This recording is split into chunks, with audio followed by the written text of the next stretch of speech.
Hey guys, tonight we are heading to medieval Spain, where the punishments were so strange yet gentle that, honestly, you might find yourself secretly wishing modern punishments were half as creative. Imagine yourself stepping onto cobblestone streets, where the penalty for stealing a loaf of bread could be both utterly exhausting and bizarrely calming, and just a quick heads minus.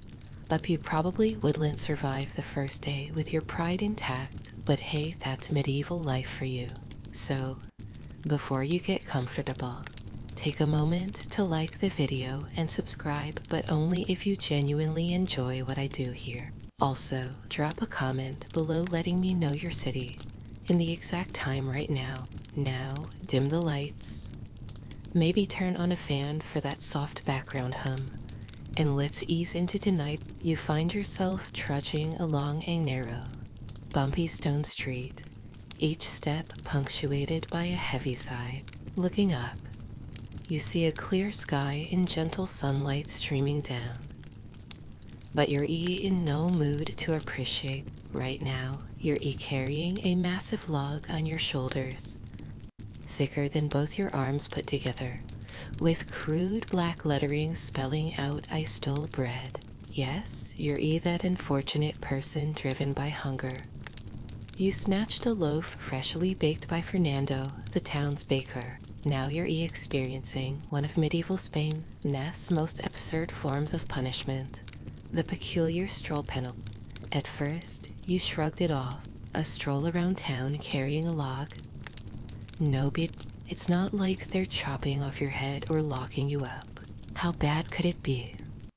Well, you quickly realize you've seriously underestimated this. For starters, this log is ridiculously heavy. It looks ordinary, sure, but feels like you're carrying a sleeping bull. Even worse, you started walking as soon as the sun rose, and you must keep going until sunset. Bathe the sky in gentle orange hue. Strangely enough, townsfolk seem oddly amused by the spectacle. They peer out from alleys, smiling, nodding, occasionally waving, as if you're on some friendly parade rather than serving a punishment. You can't quite figure out whether they're sympathizing with you or simply find the whole thing hilarious. Historians share your confusion. There's still debate today about whether medieval Spaniards viewed this punishment as a serious moral lesson or just peculiar entertainment. You keep moving forward, shoulders slowly transitioning from aching pain to a curious numbness. Your mind drifting along with your passing through the market, you spot Antonio, the local butcher. He waves at you with a chunk of pork in hand and calls out cheerfully, "Hang in there, friend. Next time, just ask me for some ham instead of..." As you pass by the church square, even the priest stops his sermon to give you a solemn no-das. If you were performing some holy ritual rather than enduring a humiliating penalty, for a moment you suspect that perhaps the priest himself once experienced a similar punishment. Maybe he too, in his youth, succumbed to the temptation of stolen bread. The day drags on, long and bizarre, and you begin to appreciate the subtle brilliance of this punishment. It's not violent or bloody, certainly not. Instead, it's just slow enough for you to rethink your life choices, question your impulse to. Finally, the sun dips below the horizon, turning the sky deep blue as the townspeople gradually disperse into the street. You finally put down the log, and your body feels as light as a bird learning to but deep down, you know you've become the topic of every honest dinner minus interest. Modern scholars still wonder about the effectiveness of this oddly gentle punishment. Perhaps, as medieval minds intended, it was genuinely more humane than whipping or imprisonment. At last, you reach your small thatched hut on the edge of town, push open the door, collapse onto your bed, and as your eyes close, you have just one thought: you never want to see bread again, especially bread baked by Fernando. Just when you thought your strange medieval punishment tour was over after that exhausting bread theft stroll. Medieval Spain decides it's not done with you yet. Apparently, these folks have endless creativity and an oddly peaceful approach to correcting your less minus than minus perfect behavior. 2 short days after your bread-induced embarrassment, you find yourself back in the bustling town square, now facing your newest fate, the surprisingly serene yet utterly baffling confession barrel. When you first heard the name confession barrel, you couldn't help but chuckle. Honestly, who could possibly fear a barrel? But now, standing in the middle of the crowded square, you begin to reconsider. A giant wooden barrel, wide enough to comfortably hold a cow, and tall enough to reach your waist, stands ominously before. To stern minus-faced guards nod, signaling you to awkwardly. You lift one leg over the barrel's rim, quickly realizing this won't be as easy as you contort yourself into a cramped position, knees bent, body twisted awkwardly, barely managing to fit your entire frame inside. Finally settled, the barrel's edge rests uncomfortably against your shoulders, leaving just your head poking out like some bewildered human turtle. The guards step back, satisfied with their handiwork, and promptly vanish into the crowd, leaving you entirely immobilized at the bustling heart of town. People stroll by casually, occasionally pausing to offer gentle smiles or quiet nods. No mocking laughter, no harsh judgments, just these oddly comforting acknowledgments from. It's as if you aren't a punished criminal, but rather an eccentric art. Initially, you tell yourself this punishment isn't so bad, but within minutes, the uncomfortable position begins taking its toll. Your muscles stiffen, your feet quickly grow numb, and your knees ache from being folded at such. Still, the passers-by pay you no mind beyond their calm, friendly gazes, treating you more like a curious landmark than a humiliated rogue. One elderly woman even gently sets a ripe apple on the barrel's edge, offering a compassionate look before shuffling quietly away. You're puzzled yet oddly comforted. Is this supposed to teach you a moral lesson, or just confuse you into submission? Historians remain divided on exactly this point even today. They debate whether such calm, humiliation minus free punishments truly encouraged moral reflection or merely provided peculiar as boredom and discomfort battle within you. You desperately search for distraction. Your eyes trace the market scene unfolding before you. A leather worker, strolling by with freshly made boots slung over his shoulder, a blacksmith carefully gripping a smoky lump of iron, groups of laughing children clutching baskets of freshly picked berries. But even people minus watching loses its charm after several monotonous hours, and you find your eyelids growing hit just when sleep nearly overtakes you. A curious young boy approaches the barrel, staring upward with innocent wonder. "Hey, mister," he says earnestly, "why are you sitting in a barrel?" You open your mouth to respond, but words fail you.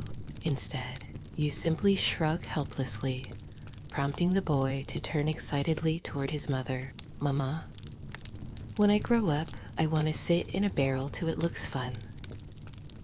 With a sigh and a quick glance at you, she pulls the child away, leaving you to contemplate the surreal nature of your predicament. Finally, as the sun dips below the rooftops and shadows creep across the square, you're released from the barrel.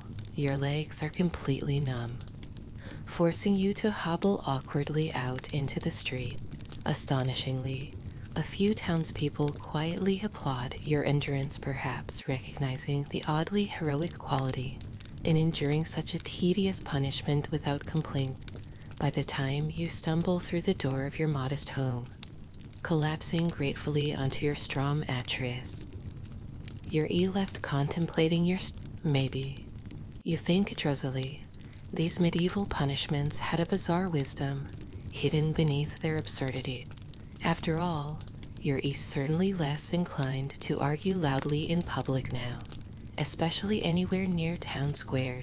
A few peaceful days pass, and you start thinking that medieval Spain has finally lost interest in correcting your behavior through its quirky yet gentle punishment. Unfortunately, your newfound optimism is quickly shattered when you overhear your own voice carrying rumors about the town blacksmith's questionable. It seems gossip travels faster than your good intentions, and by noon you find yourself back in trouble, facing yet another creatively awkward fate, the infamous gossip mask. This peculiar contraption is perhaps medieval Spain's most elegant and comically literal solution to town gossip, crafted meticulously from iron. The mask resembles the face of a ridiculously exaggerated, wide-eyed bird, complete with a metal beak that clamps shut your mouth. As the mask is carefully fitted onto your face by the same humorless guards from before, you realize that for the foreseeable future, your ability to chatter idly has been completely removed. Now, picture yourself walking hesitantly out of your home onto the crowded street. Strangely, nobody seems particularly surprised or even bothered. Apparently, this sort of thing happens often enough that townsfolk merely acknowledge you with faint smiles and knowing nods, treating you more like a cautionary tale than an object of ridicule. What makes this punishment so confusingly peaceful is that no one is permitted to mock you or jeer openly. Instead, you're simply left to silently reflect on your mistakes. You quickly learn a lesson in humility, realizing just how often you normally speak without. Your inability to reply or defend yourself forces you to become an exceptional listener, perhaps the true genius behind this curious punishment. As you wander through the market, the iron mask becomes unbearably hot under the midday sun. Yet, oddly enough, people around you behave normally. Merchants continue their cheerful banter. Children chase chickens across the square, and the local cobbler proudly shows off a new pair of boots to any willing customer. Your silence renders you almost invisible, providing you with a strangely comforting anonymity amidst the lively chatter. Historians today still debate the effectiveness of this punishment. Was the gossip mask actually capable of reforming Busboides? Did it simply create better listeners? Some argue it reduced harmful gossip, while others claim that it merely turned victims into silent witnesses of even Jewisher conversation. Either way, your first-hand experience suggests it might have been both oddly effective and mildly. Mid-afternoon arrives, and exhaustion from the mask's weight and heat finally prompts you to sit beneath a shady oak at the edge of town. As you rest, an elderly farmer approaches, leaning heavily on his cane. He sighs sympathetically, glancing at your iron. I wore one of those masks once myself, back when I had looser lips. Strange how silence can teach us far more than words ever could, isn't it? You nod as vigorously as the heavy mask allows, grateful for the brief moment of shared understanding. The farmer pats your shoulder gently before hobbling off, leaving you alone in peaceful reflection. Maybe you realize silence does have its virtue. It encourages thoughtfulness, patience, and humility, qualities you rarely considered before today. As sunset draws near, the guards return to free you from the cumbersome iron mat. As it lifts off your face, the sudden freedom feels intoxicating, yet you oddly find yourself reluctant. The quiet comfort you found in your enforced silence is unexpectedly soothing, almost like rediscovering an old friend. You offer a timid nod of thanks to the guards, who smile faintly in acknowledgement, clearly accustomed, walking slowly home beneath an emerging canopy of stars. You resolve to be far more careful with your words from now on. Medieval Spain's approach may have seemed strange, even humorous, yet it undeniably taught you something profound about self-management. By the time you settle into bed that night, the peaceful hush of your small home wraps around you like a blanket, and strangely enough, you drift easily into a restful sleep. Your dreams filled with the quiet murmur of the market's queer minus. Just when you think you've mastered medieval Spain's unusual brand of peaceful punishments, your eyelids betray you once again. Sunday arrives, and after a tiring week of bizarre yet enlightening experiences, you find yourself nodding off during the priest's sermon in church.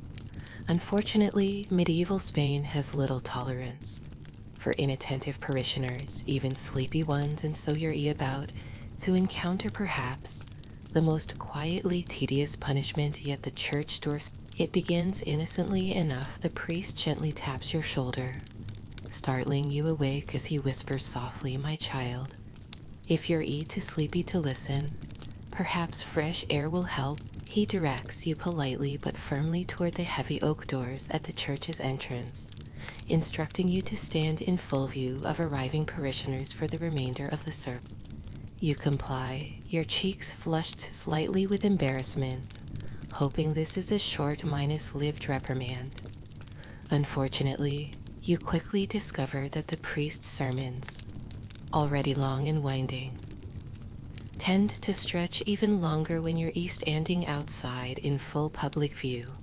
As the morning sun rises higher, the initial embarrassment fades into boredom. You're stuck standing rigidly upright, like a medieval mannequin, greeting each latecomer with a forced smile and polite nod. Even worse, medieval politeness dictates you cannot lean, sit, or slouch, rules enforced silently by the stern eyes of church elders.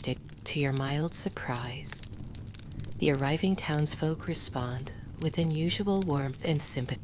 An elderly woman, walking slowly with a cane, pats your arm gently as she passes, whispering kindly, "Don't worry, dear, we've all been here before." A young blacksmith's apprentice shyly smiles, admitting softly, "Happened to me. It gets easier, trust me." It seems falling asleep in church is more common than you thought. And now you're part of this strange, sleepy brotherhood, yet standing completely still is deceptively exhausting. Your legs begin trembling subtly, your back aches, and your mind drifts to a variety of meaningless. You silently wonder if the architect who designed these doors imagined future generations of sleepy parishioners. Historians actually do debate whether such mild, yet painfully tedious punishments were really effective or merely encouraged stealthier sleeping habit. Midway through your punishment, your thoughts are interrupted by the baker Fernando. Yes, the very baker whose bread started your series of trouble. He approaches with a sympathetic nod, leaning in to whisper conspiratorially, "Between you and me, friend, I've been here twice this month. Try counting the tiles on the roof, it helps." You chuckle silently, grateful for the surprisingly friendly advice. Fernando winks discreetly before disappearing into the church, leaving you smiling despite yourself. With little else to do, you attempt Fernando's suggestion, squinting upward at the church roof tile. You quickly lose track somewhere between 50-7 and 6. Still, it passes the time, making your awkward situation slightly more tolerable. As the sermon finally concludes, parishioners slowly stream out, some offering subtle nods of encouragement, others discreetly avoiding eye contact. When the priest eventually appears, he gently touches your shoulder once more, signaling that your punishment is complete. Strangely, his expression is more compassionate than judgmental, as if he knows firsthand how difficult it is to stay awake during his lengthy sermons. As you finally step away from your post, stretching your sore limbs gratefully, several townsfolk give you appreciative nods, recognizing your endurance through this quiet ordeal. One even jokes warmly, "Maybe next time bring a cushion, you might need it." Walking slowly back home, your embarrassment transforms into quiet reflection. This odd yet gentle punishment has certainly taught you something about patience, humility, and the subtle art of staying awake during lengthy speech, you begin to wonder if medieval Spain's quiet punishments weren't really about punishing at all. Perhaps they were more about gently nudging individuals towards self-awareness.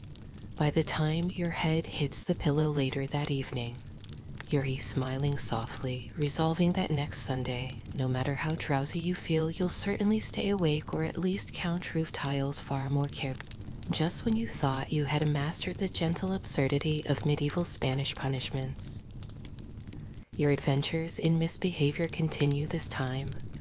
After enjoying a bit too much local wine at the waking up to bright sunlight in the town square, you're greeted by amused faces and soft laughter.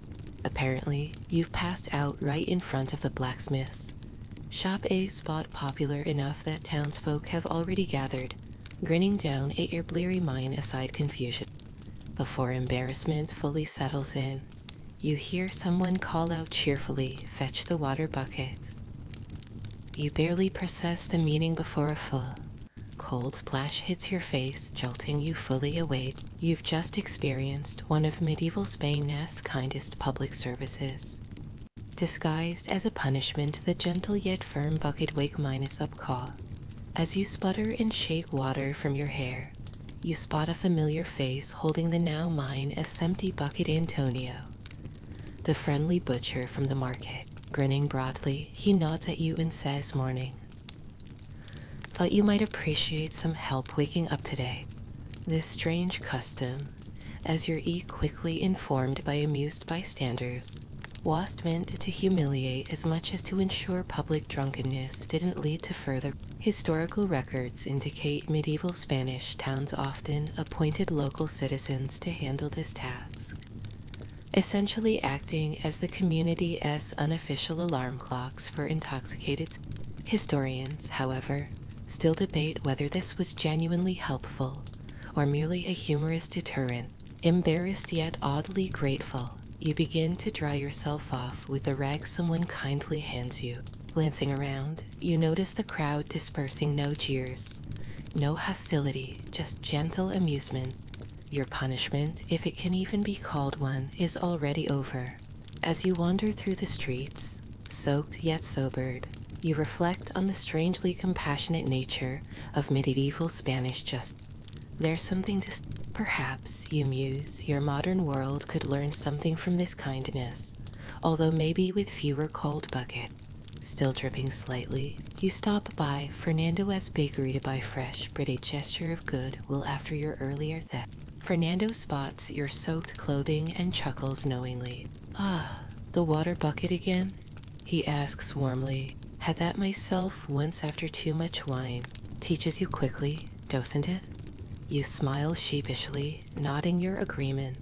Fernando's lack of judgment comforts you, reinforcing the idea that perhaps medieval townsfolk understood and forgave human error better than you initially assumed. You exit the bakery feeling oddly uplifted, clutching a fresh loaf of warm bread tightly against. As you return home, the sun steadily warms your clothes, drying you slowly. By the time you reach your humble cottage, you're not only dry but also refreshed, both physically and mentally. You sit quietly in the doorway, chewing thoughtfully on your fresh bread, reflecting on the gentle absurdity of this particular punishment. You can't help but wonder how your modern counterparts might react to such a wake minus up method, perhaps fewer hangovers or more appreciative laughter.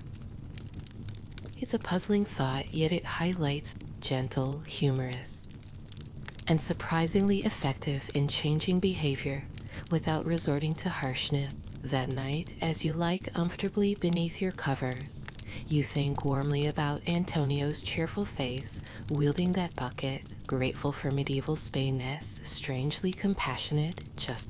Maybe, you think drowsily, the best lessons really are delivered with a splash of kindness and a generous helping of sleep. Comes swiftly, your dreams filled with smiling faces, friendly laughter, and the gentle splash of water echoing pleasantly in your memory, an oddly soothing lullaby from your unforgettable medieval misadventure. Your strange yet oddly soothing journey through medieval Spanish punishments isn't over yet. This time, your troubles begin in your own kitchen, specifically with your questionable bread minus baking skill. In medieval Spain, baking bad bread was simply frowned upon. It was gently corrected with an absurd punishment dubbed the bread pillow. It all starts when, proudly confident in your baking abilities, or perhaps just overly optimistic, you decide to bake a loaf of bread. After kneading dough, waiting impatiently for it to rise, and shoving it eagerly into the brick oven, you find yourself daydreaming about. Unfortunately, reality has other plans. When the loaf finally emerges, your optimism turns. Instead of soft, fluffy bread, you've produced something resembling a brick, dark, dense, and suspiciously solid. Before you can discreetly hide this culinary disaster, a neighbor stops by, spies your failed loaf, and cheerfully announces that the town elders must hear of this crime against baking. Soon, you find yourself summoned to a quiet room behind the town hall, where the elder calmly examines your bread. His expression remains mild, his voice gently disapproving. Well, he sighs softly. I'm afraid you've earned the bread pillow tonight. At first, you're EMU. The bread pillow? Surely it must be symbolic or figurative. But as night falls, you learn firsthand that medieval Spain enjoyed literal punishments with remarkable creativity. You're presented with your dreadful loaf, now officially designated as your pillow for the. You stare incredulously at this crusty, rock minus hard mass, realizing you'll be sleeping atop the very evidence of your failure. Your first attempt to rest your head upon this absurdly firm pillow immediately makes you reconsider every poor decision you've made. It feels less like a pillow and more like resting your head on a. But just historical records show medieval authorities believed sleeping on one's poorly baked bread would instill humility and inspire better culinary performance. Of course, modern historians still debate how effective this unusual method. As the night slowly passes, your discomfort gives way to quiet contemplation. You find yourself reflecting on your baking errors. Perhaps you rushed the kneading, or failed to let the dough rise sufficiently. You realize, just when your thoughts turn philosophical, you hear a quiet knock. It's Fernando, the baker, carrying a small, warm loaf of perfectly baked. Heard about your pillow, he whispers, stifling laughter. Trust me, everyone goes through it at least once. You gratefully accept his kindness, smiling sheepish. Fernando chuckles softly, offering one last piece of advice. The secret is patience. Rushing always produces bread pillows. As he leaves, you ponder his words. Perhaps medieval Spain was onto something after all, using gentle humiliation rather than harsh punishment to teach important life lessons. Dawn arrives slowly, and with relief you finally abandon your bread pillow. Massaging your sore neck, you step outside to greet the sunrise, stretching your cramped muscles. Nearby neighbors give friendly waves, clearly no judgment, just quiet sympathy and gentle amusement, a recurring theme in your medieval adventure. That morning, inspired and humbled, you return to your kitchen with newfound determination. Carefully, patiently, you knead another batch of dough, vowing silently never again to rush the process. As your fresh loaf emerges from the oven, soft, warm, and fragrant, you feel genuine pride and gratitude for this strange yet effective lesson in humility. Later, lying in bed with a real pillow this time, you smile softly, grateful for medieval Spain's oddly comforting punishment. You close your eyes, sinking peacefully into dreams filled with warm ovens, fluffy bread, and a gentle whisper reminding you of patience's true value. Your next adventure in medieval Spain's gentle punishments comes unexpectedly. One lazy afternoon in the town's grassy common area, you've been caught napping under a large oak tree, instead of tending to your daily chores, apparently a serious issue. According to local custom, While you initially expect some severe scolding, the town elders have a softer, stranger idea in mind. You find yourself sitting cross-legged on a patch of lush, green grass, the sun warm against your face. At first glance, this hardly feels like punishment, more like an invitation to relax.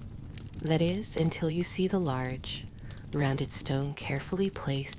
Your task today, explains a town elder calmly, is simply to embrace this stone and reflect quietly upon your idleness. You blink, puzzled. Embrace a stone? Surely this must be some bizarre metaphor. But medieval Spain, you've come to learn, rarely dealt in metaphors, it preferred literal solutions. Sighing softly, you obediently wrap your arms around the smooth, heavy rock, instantly feeling its weight pressing awkwardly into your chest. The stone isn't painfully heavy, just uncomfortable enough to be constantly noticeable. As minutes turn into hours, your initial confusion gradually shifts into thoughtful contemplation. Unable to move freely or distract yourself, you're forced to confront your thoughts directly. Was your Meditating app really worth this bizarre discomfort? And why exactly was medieval Spain so committed to gently reminding its citizens of their duties through such? Historians still debate the rationale behind the stone hug. Some suggest it symbolized the burden of responsibility, others believe it was intended to physically anchor daydreamers in the present moment. Regardless, you're experiencing firsthand its peculiar effect. The gentle, persistent weight slowly encourages you to reflect deeply on your priority. Passing townsfolk glance at you with quiet understanding. A young shepherd waves sympathetically, calling out warmly, "Been there." Just remember, hugging a sheep feels better. You manage a weak laugh, grateful for this odd camaraderie. It seems almost everyone here has experienced the gentle absurdity of medieval justice at least once, as afternoon sunlight filters gently through oak branches. You find yourself becoming oddly comfortable in this enforced. Birds chirp softly overhead, and a pleasant breeze brushes your skin. Even the stone, heavy and slightly uncomfortable, seems. You begin wondering if perhaps medieval Spain intended not just reflection but also appreciation for simplicity. And late in the day, an elderly woman approaches, smiling knowingly. "My dear, you're learning a valuable lesson today," she whispers kindly. "Sometimes the heaviest burdens teach us the greatest truth." Her words resonate deeply, reinforcing your newfound insight. You nod quietly, grateful for her wisdom.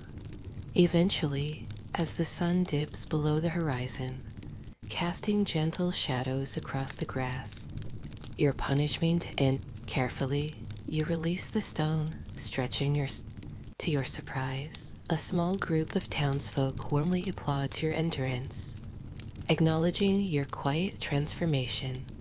Blushing slightly, you realize how genuinely supportive your neighbors have been. Another subtle yet profound lesson for walking home under twilight's soft glow. Your heart feels strangely lighter despite the hours of holding that heavy. You realize this curious punishment accomplished something remarkable: genuine self, minus reflection, greater humility. As you settle into bed, limbs pleasantly weary, your mind drifts. You smile faintly, recalling the soft grass, warm sun, and comforting words from neighbors. Unexpected gifts from this peculiar yet. Sleep arrives softly, bringing dreams of grassy field.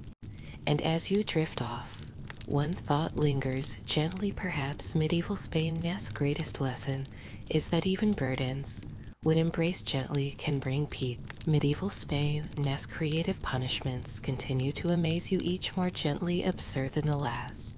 This time, your trouble begins not with bread, gossip, or naps, but rather with good old fashioned laziness on the farm. Instead of diligently tending your flock, you've spent the entire day lounging beneath an apple tree. Now, you're about to learn medieval Spain Ness peculiar solution for idle shepherds, the whimsical punishment known as the sheep walk. At first, you laugh quietly when the town elders inform you of your punishment. You're instructed to don a full sheep costume complete with thick, fluffy wool, floppy ears, and even a small bell around your neck. Apparently, if you insist on being as lazy as your sheep, you might as well join them officially. You emerge from the small town hall awkwardly, sheep costume snugly fitted, bell gently jingling with every step.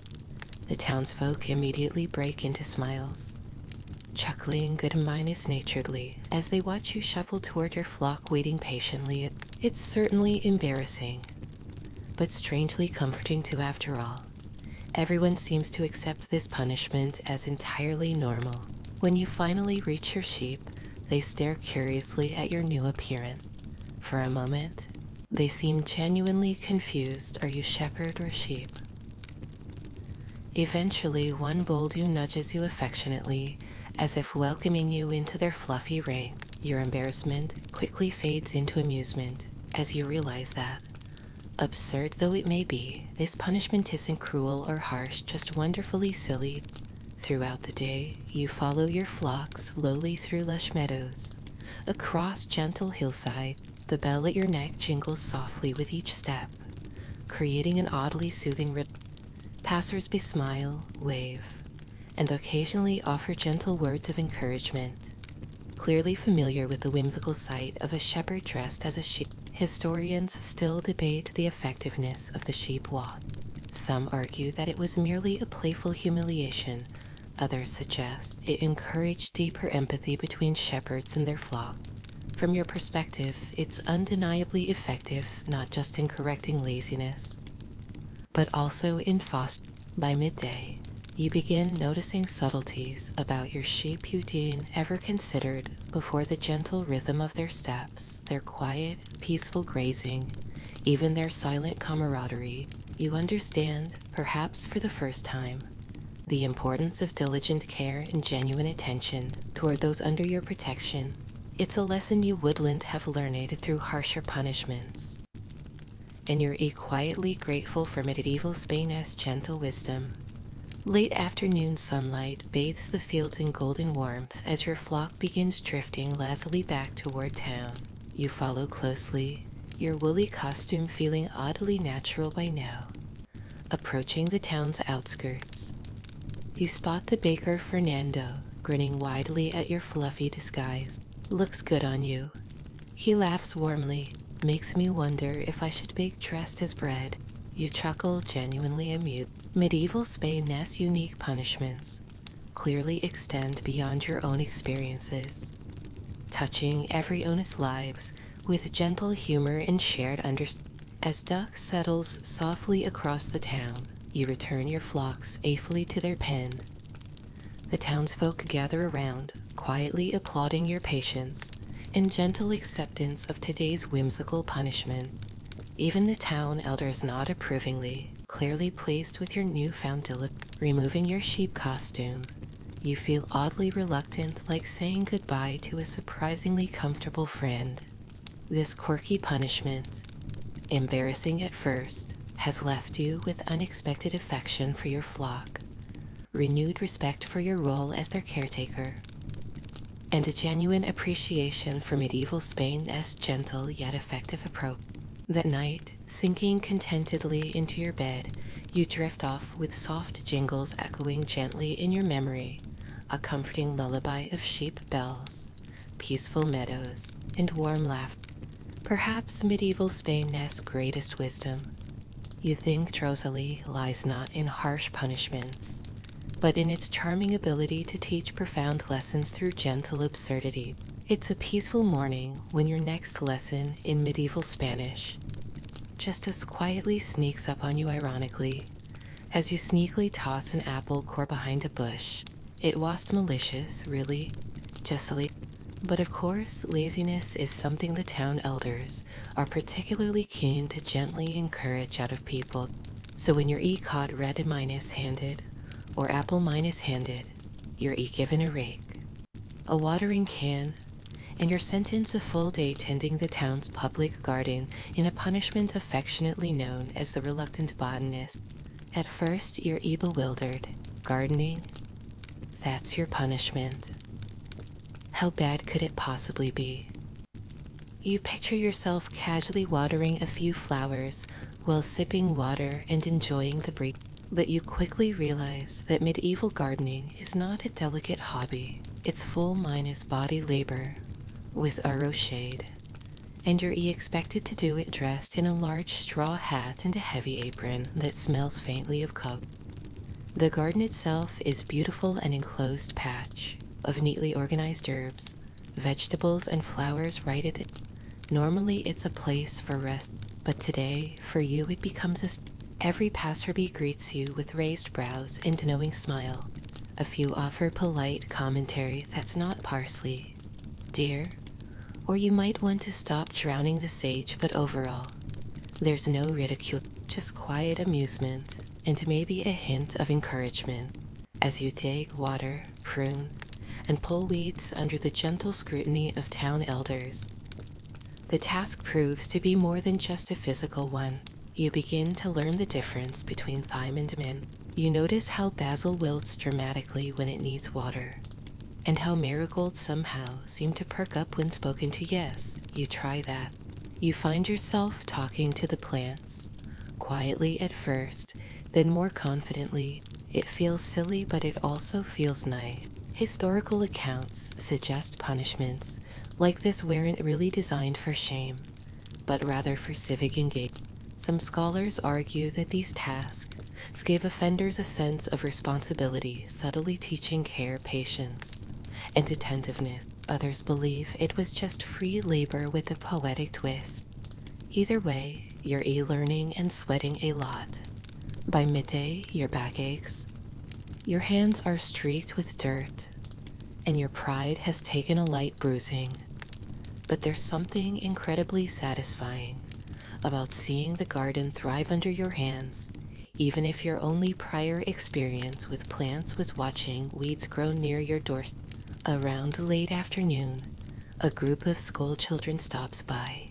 One girl asks, "Why are you wearing such a funny hat?" Before you can respond, her teacher leans down and whispers, "She is helping the garden learn how to grow properly." You catch the wink she gives you and can't help but grin. Somehow, you've gone from lazy litterer to accidental garden ambassador. As evening approaches, the air cools, the shadows stretch, and you take a final moment to admire your work. The once minus drooping tomato vines now stand proudly. The herb beds are trimmed and neat. Even the stubborn weeds have given up, at least temporarily. One of the town elders returns and surveys the space with a quiet nod. "Well," he says gently, "the plants seem to have forgiven you. You're free to go."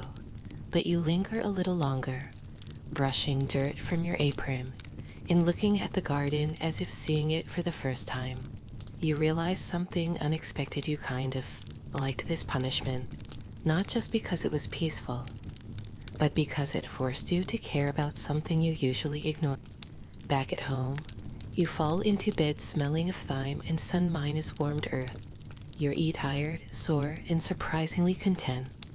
And as you drift off, you wonder whether you should plant something outside your window tomorrow, just maybe a bit of mint. By now, you've started to expect that every minor misstep will come with its own strange, slow mind is motion consequent. And sure enough, after getting into a rather spirited shouting match with your neighbor over who actually owns the goat that always escapes, you're quietly summoned to the town hall. No yelling, no angry accusations, just a short note from the council report. Bring a blanket. It sounds dramatic, but when you arrive, the punishment turns out to be exactly what you're escorted, without handcuffs or chains, up a narrow spiral staircase to a tiny room at the top of a quiet stone or just out. There's a single window, a modest cushion, a clay jug of water, and that. No guards, no shouting, just you. a surprisingly soft wool blanket. And the sounds of the countryside far below. This is the Silent Tower Stay, or as it's more affectionately known around town, the Whisper Penalty. Locals speak of it with a kind of reverence, as if it's not really punishment at all, but something closer to mandatory meditation. You're to stay here from sunrise to sunset, with just silent. In time, at first, you feel like you're being babysat by monks. You pace the room a little, then you stare up. You try to nap, but your thoughts keep wandering. You think about the goat, about your neighbor's face, about how, honestly, you probably could have handled the situation better. Maybe you didn't need to bring up the chicken incident from last week. Maybe shouting was your strongest. It doesn't take long for the silence to begin working its magic. Without distractions, your brain's like a room. You remember things you haven't thought about in years. You relive old arguments. You laugh at your own dramatic replays. You even start composing imaginary speeches, apologies, explanations, even a joke or two you wish you'd old better.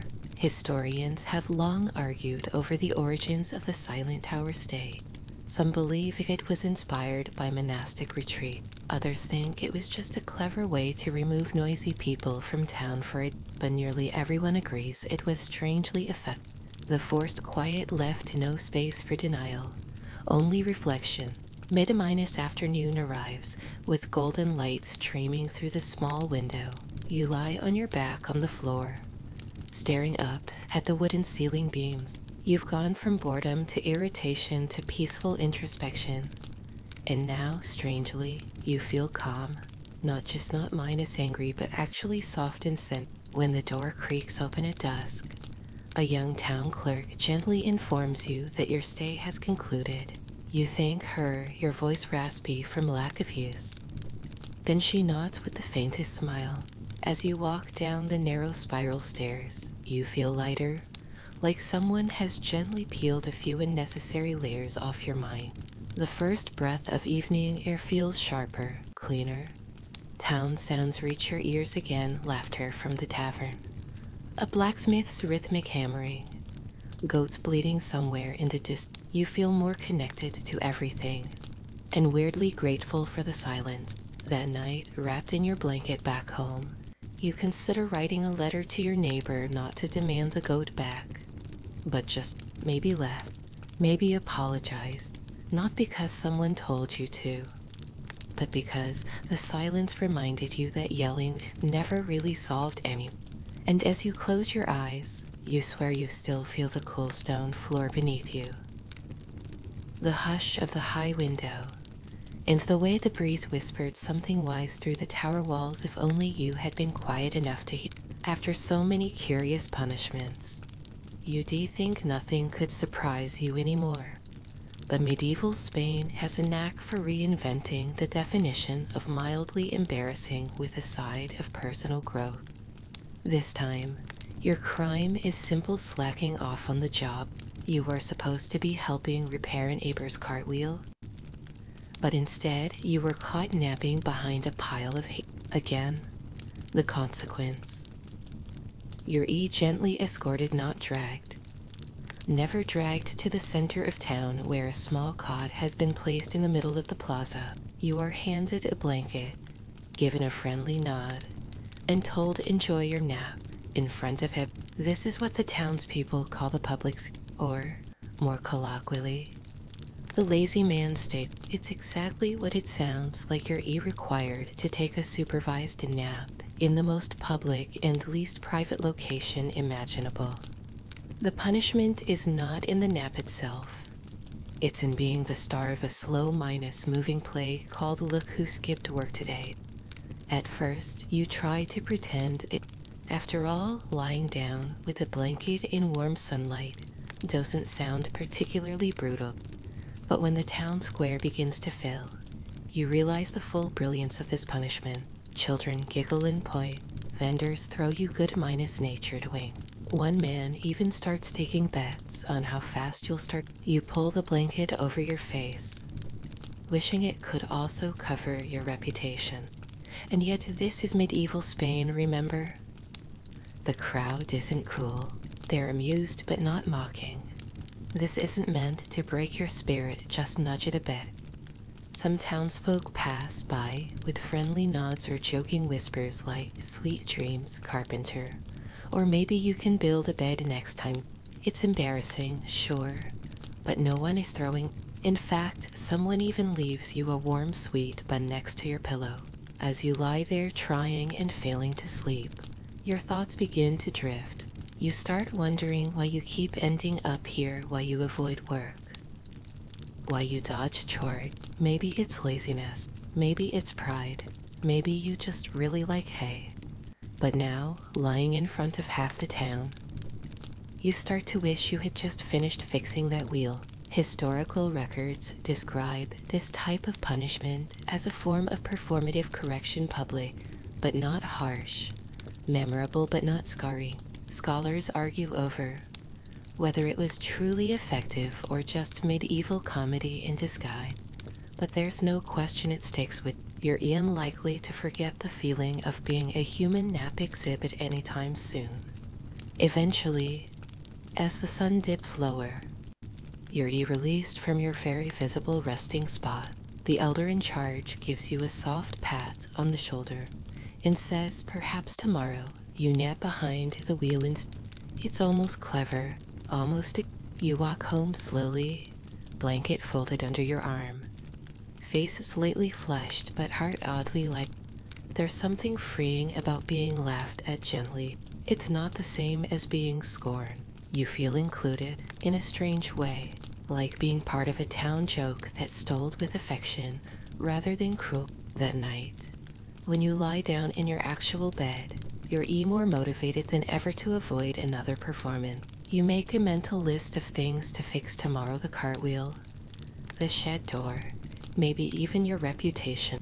As you fall asleep, this time privately, with only the moon as your witness, you think about how sometimes all it takes to change a habit is a little blanket, a lot of humility, and a square full of very amused neighbors. It starts with an enthusiastic attempt at community bond. You hear that the town square is hosting a singing contest, and something in you, perhaps unchecked optimism, decides that today is the day to share your musical talent.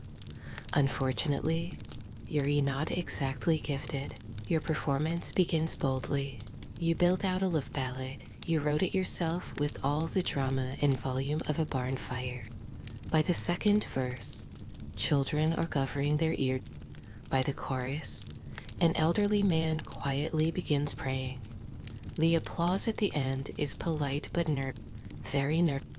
The punishment, it arrives with more ceremony than usual. You're approached by 3 elders carrying a small carved wooden box. Inside it, a toad-shaped mask with bulging eyes and a long fabric tongue. One of them announces, barely suppressing a smile as per tradition, "You are to serve your musical penance by becoming tonight's official croaker." You are now the star of a curious medieval tradition known as you must wear the mask and spend the evening near the tavern, croaking softly whenever someone passes by. That's right, you, a fully grown adult, are to sit on a stool dressed like a toad, making frog sounds on cue. Naturally, you assume this is the most humiliating thing that has ever happened. And yet, the moment you don the mask, something shifts. The townspeople don't cheer.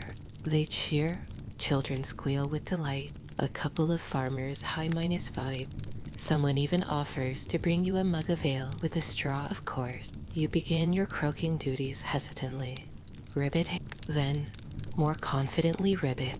Before long you're adding flare trills, low bass notes, even dramatic pauses. People gather around. Someone starts improvising a lute's olo to match. It becomes a whole thing. According to scattered historical sources, performances like this were rare in smaller Spanish towns during the Middle Ages. Many scholars believe they were invented not as punishments, but as a form of community theater, gently nudging egos back down to earth with humor instead of cruel. Others think it was simply a brilliant excuse to make someone who sings terribly do something even sillier. Either way, it's worked. Somewhere between your 6th and 7th ribbit, you realize you're actually enjoying yourself. You're laughing, the crowd's laughing, and somehow this bizarre ritual is making everyone feel closer, as if your terrible singing wasn't a failure, but a gift that brought the town together through shared second-hand embarrassment. The passing traveler asks what you did to deserve this, and someone answers, he sang like an angel that fell down this. You can't help but croak in laughter. The traveler gives you a confused thumbs minus up and moves along. As the stars appear and the night cools, your voice begins to wear out, and the elders return with a formal declaration the toad may now retire from his musical. The mask is removed. You bow dramatically. The crowd claps. A few people ask if you'll return next week. You tell them firmly no. Walking home, you hum quietly to yourself on key this time, maybe. You feel lighter, not because you escaped punishment, but because you embraced it, somehow. Pretending to be a toad made you a little more human. That night, as you curl into bed, your throat sore from croaking and your cheeks aching from smiling, you think about how strange it is that a punishment designed to mock your flaws ended up softening. Medieval Spain might not have auto-tune, but it sure knows how to remix failure into joy. You fall asleep with one final thought echoing in your mind ribbit. Your run minus ends with medieval justice have ranged from stone hugging to public napping. And by now you've come to expect that any lapse, no matter how minor, will be met with gentle, well minus intentioned so when you roll your eyes just a bit too dramatically during a town hall meeting, you're not exactly shocked when the elder clears his throat and announces, circle duty for arrest, and thus you're introduced to a punishment known as the wandering circle. It's deceptively simple in the center of the square. Someone has drawn a large, chalky circle on this. Your task? Walk in that circle all day. No talking, no skipping, no sneaking off for a snack. Just slow, methodical. Round minus and minus, round walking like your medieval screensaver. At first, you find it kind of funny. You wave to people as you pass the same spot again, and again and again and again. After 20 minutes, you start imagining you're a philosopher, lost in thought, pondering life's mystery. After 40 minutes, you start resenting your shoot. After an hour, your thoughts get weirdly specific. Was that pigeon here last time? Or is it a different one? Passers-by nod sympathy. One merchant calls out, I once did the circle for tapping my quill too loudly during prayer. Another whispers, they say if you walk long enough, your soul becomes rounder too. You're not sure what that means, but it sounds deep. As the sun rises higher, your feet start to ache, your back tighten, and yet nothing hurt. You're not in pain, just mildly uncomfortable in that peculiar way that makes time stretch. The circle isn't prison, but it's no picnic either. Historians refer to punishments like this as dignified tedium. The idea was to cause suffering, but to gently force reflection through Of course, modern scholars still argue over whether this method actually encouraged change or just you're starting to think maybe it did both. By mid-minus afternoon, something shifts. The rhythm of your steps, once boring, now feels peaceful, meditative even. You notice details you never paid attention to before. The tiny crack on the east side of the circle, the scent of rosemary drifting from the apothecary, the fact that the baker's cat definitely judges you with every loop. You begin to lose track of time, not in a dazed way, but in the way you might during a long walk through nature or while watching a slow sunset. Somewhere in the blur of circles, you start thinking not about your I- role, or how silly this is, but about how little gestures affect the people around. The elder saw your jest, so did others. Maybe it wasn't malicious, but it certainly wasn't thoughtful. Just as you're beginning to appreciate this revelation, a voice calls out from the edge of the square your circle is complete. It's the elder again. His voice calm and, dare you say, please. You step out of the chalk ring with exaggerated ceremony, bowing slightly to a small smattering of applause. The elder even chuckles. Next time you roll your eyes, he says, just blink slowly, less circular consequences. You nod, and for once you actually mean it. The absurdity of the day has folded into something ground. You feel strangely centered, like someone just reset your brain with a giant invisible compass. That night, lying in bed, you still feel the echo of the circle in your legs, like your muscles are quietly spinning even as you drift off. And with your final waking thought, you smile faintly, imagining the town drawing a new circle tomorrow, waiting for its next reluctant philosopher. By now, you've accepted that in this peculiar little corner of medieval Spain, just as docent arrive with chains or shouts Cid, arrives with quiet dignity, creative absurdity, and often a slightly itchy cost. So when you're caught speaking sharply to a passing stranger, nothing awful, just a snappy comment about their unusually large head, you know something is coming. The next morning, you receive your assignment in elegant calligraphy on crisp parchment. You are hereby sentenced, please begin at sunrise. It sounds poetic. Almost, you learn quickly what it actually means from sunup to sundown. You must walk slowly through the village and quietly whisper an apology, any apology, to every person you pass. And yes, it must be out loud. And yes, even to people who weren't remotely involved in your hat-based comment. Even to chickens, if no one else is nearby. So there you are, walking through the cobblestone streets like a remorseful ghost. I'm sorry, you whisper to the butcher's apprentice, my deepest regrets. You murmur to a passing goat, forgive my tone. You tell a skeptical toddler who clearly has no idea what you're eating. To your surprise, people don't mock you. In fact, many smile gently, as if they admire your effort. A few respond with things like you're forgiven or I didn't even notice, but thank you. Others simply nod. You feel like a monk in a vow of guilt pilgrimage. At one point, you whisper apologies for my past insensitivity to a woman selling radishes. She looks confused and says, you don't eat, but then she smiles and adds, you keep moving, a little more humbled, and a little more aware of how strange and meaningful this whole thing. Scholars today still debate the effectiveness of whispered apology. Some argue it false.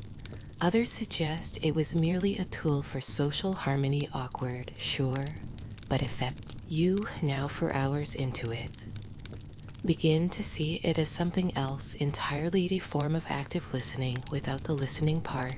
By noon, your voice is tired from speaking softly, and you've become oddly introspective. You start apologizing for things you weren't even punished for.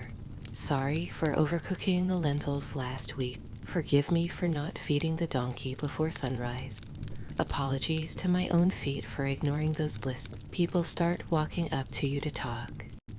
An old man sits beside you on a bench and says, it's good to see someone trying to be better, even if they don't have. That hits you harder than expected. A kid offers you a plum, and instead of whispering an apology, you smile and say, you'll get back to whispering right after. But for now, it feels okay to just, as the sun sets, your final whispered sorry is offered to the town fountain. For all the times you passed it without tossing in a coin, the water bubbles back in response. As if accepting your apology with a chuckle, you return home with a hoarse voice and a strangely light heart.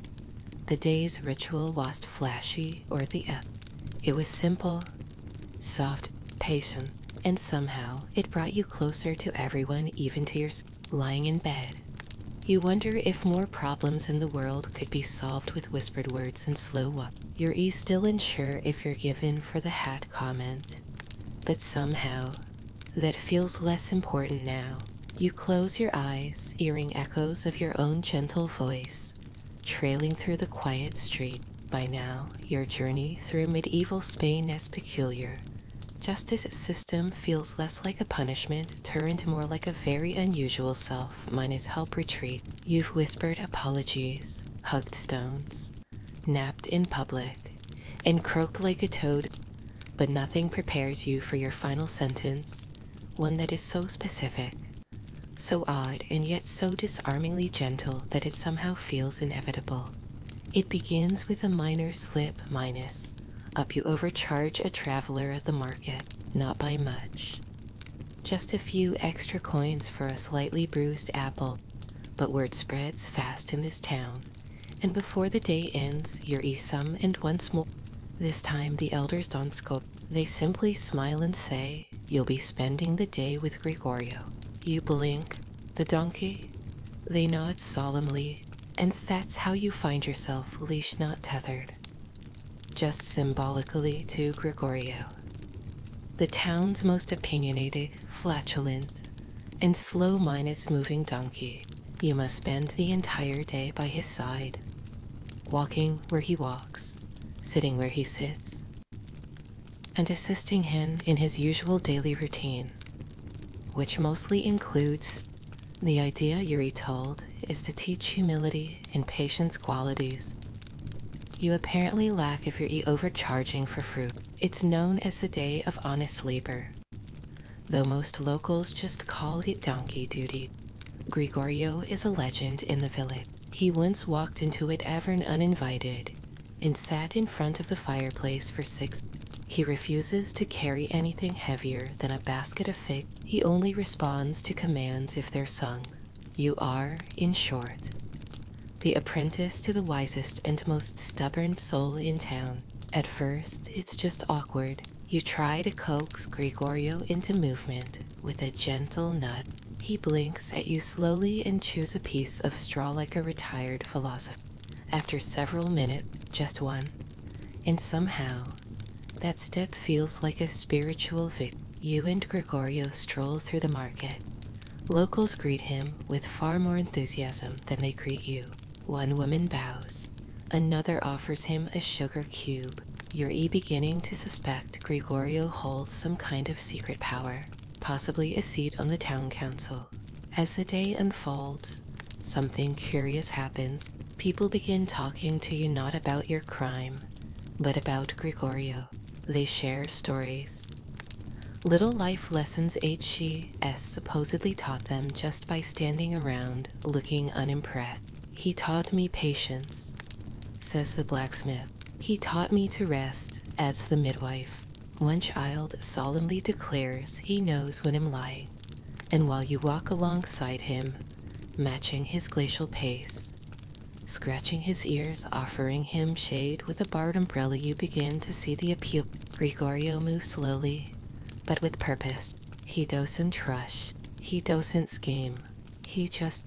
And somehow, in his presence, you start listening more, observing more, thinking less about profit, and more about peace. Historians note that animals were occasionally used in medieval punishments not as tools of humiliation, but as silent.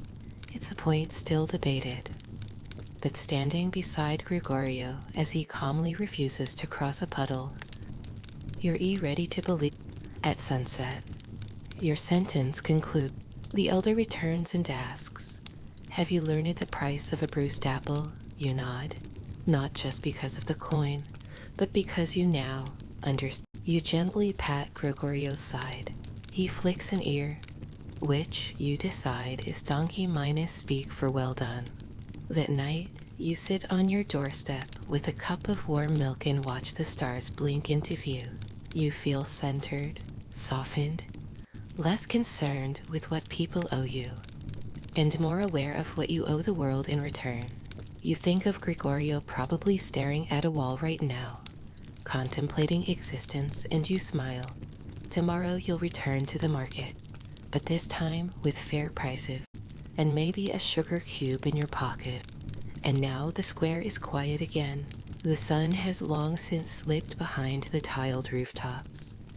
As somewhere in the distance, a donkey brays softly, a bell chimes one. The kind of sound that doesn't interrupt, just reminds you you've wandered through absurd punishments, worn strange costumes, whispered apologies to fountains, and learned patience from a creature who doesn't even know your name, and yet you feel lighter.